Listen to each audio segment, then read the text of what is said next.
चलिए, तो आज हम आप लोगों के लिए लाया हूँ सब्जेक्ट हिंदी का एग्जाम में पूछने वाला क्वेश्चन और क्या क्या पूछा जाता है, जिसमें से आपका सबसे पहले हम चैप्टर 1 का सारा डिटेल बताने आया हूँ।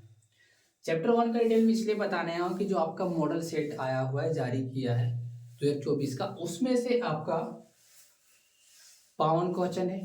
52 क्वेश्चन में से आपका 35 नंबर का बुक से क्वेश्चन है और आपका इधर जो बचता है 45 नंबर वो ग्रामर से है।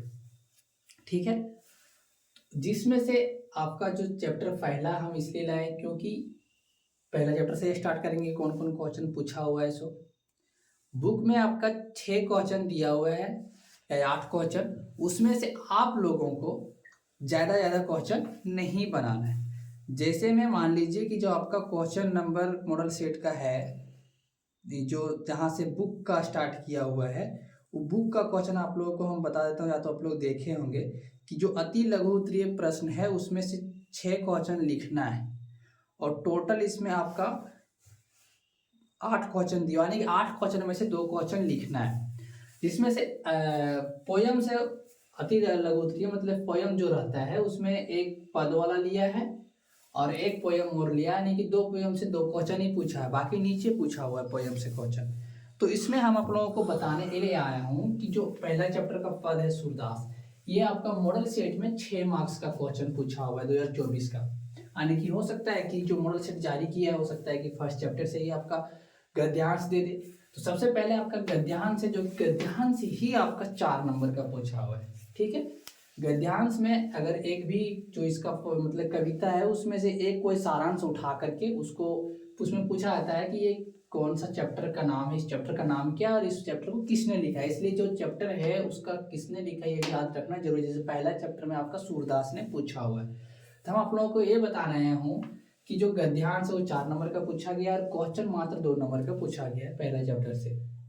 जिसमें से आपको पढ़ना क्या क्या है। बहुत लोगों के कहने का मतलब कि आपको मॉडल सेट में ये क्वेश्चन दिया हुआ है, उद्धव के व्यवहार की तुलना किस किस से की गई है, लेकिन जरूरी नहीं कि यही पूछेगा। हो सकता है कि आप लोग का भाग्य अच्छे हो कि यही पूछ ले, जबकि जो मॉडल सेट में दिखाया जाता है कि आपका किस चैप्टर से क्वेश्चन हम पूछे हैं, तो ये पूछा हुआ है। लेकिन इसके साथ में आप लोगों को कौन कौन क्वेश्चन पढ़ना, पहला क्वेश्चन, दूसरा क्वेश्चन, तीसरा क्वेश्चन आने नीचे नहीं दे रहा था, इसलिए वीडियो नहीं लॉन्ग हो, इसलिए हम आप लोग के बुक में सारा क्वेश्चन दिया हुआ है। तो यहाँ पे लिख दिया कि क्वेश्चन नंबर पहला, दूसरा, तीसरा, चौथा, छठा, सातवां, आठवां, नौवां, 11वां, 13वां, 15वां, ये सारा क्वेश्चन जेक में पूछा हुआ है। सारा हर अलग अलग साल जेक में पूछा हुआ है प्रीवियस क्वेश्चन में। लेकिन हम लोग को खास करके पहला क्वेश्चन, दूसरा क्वेश्चन, तीसरा क्वेश्चन, चौथा, छठा, सातवां, आठवां, इतना तो याद कर लेना कि छोटा छोटा वर्ड में है, ज्यादा वर्ड में है ही नहीं, 20 से 50 वर्ड में, उतना ही लिखना भी है 2 नंबर में। तो हम लोगों को ये सारा क्वेश्चन पढ़ लेना है पहला चैप्टर से। अगर इतना पढ़ लीजिएगा, आपका पहला चैप्टर से आएगा तो इससे एक भी बाहर क्वेश्चन नहीं जाएगा। और सबसे ज्यादा क्वेश्चन केवल पहला चैप्टर से ही इतना ज्यादा पूछा हुआ है। बाकी और जो चैप्टर है कविता का उसमें से ज्यादा क्वेश्चन आपका नहीं पूछा हुआ, मतलब 4-5 क्वेश्चन के अंदर एक कोई ना कोई पूछा है। इसमें से आपका ज्यादा क्वेश्चन के अंदर मतलब लिया है सब चीज में। ये क्वेश्चन तीसरा जो है आपका 2018 में पूछा हुआ है। इसी तरह से सारा हर ने हर साल पूछा हुआ क्वेश्चन। ठीक है, तो इस वीडियो ज्यादा लंबा ना हो इसलिए हम पहला चैप्टर का यहीं तक बताते हैं। इसका जो कवि है, कहानी है, वो सारा तो आप लोगों को पढ़े होंगे, और नहीं पढ़े होंगे तभी तो टाइम है नहीं उतना पढ़ने का। आप लोगों को याद करना ही पड़ेगा ये सारा क्वेश्चन आंसर। अगर नहीं जानते होंगे तो कमेंट कर दे, इसके लिए अलग से वीडियो भी बनाऊंगा इसका आंसर लेके। बाकी वो आंसर हम सारा बुक से ही याद किए थे और बुक से ही हम एग्जाम दिए थे, और जितना सोचे नहीं थे उससे ज़्यादा ही नंबर आया था, क्योंकि हमको लगा कि बुक के आंसर से ज़्यादा अच्छा नंबर ना दे, लेकिन लग रहा था कि जितना लिख के आए सारा फुल नंबर दिया था।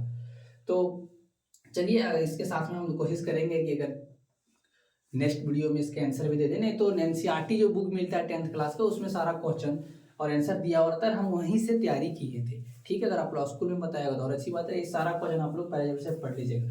अब बता देता हूँ आपका जो एक और है पोएम से, उसमें से कौन कौन क्वेश्चन इंपॉर्टेंट है, उसके बाद सारा चैप्टर सीधे से बता दूंगा, फिर आपका ग्रामर पर वीडियो बनाऊंगा। तब तक के लिए जय हिंद, मिलते हैं नेक्स्ट वीडियो में।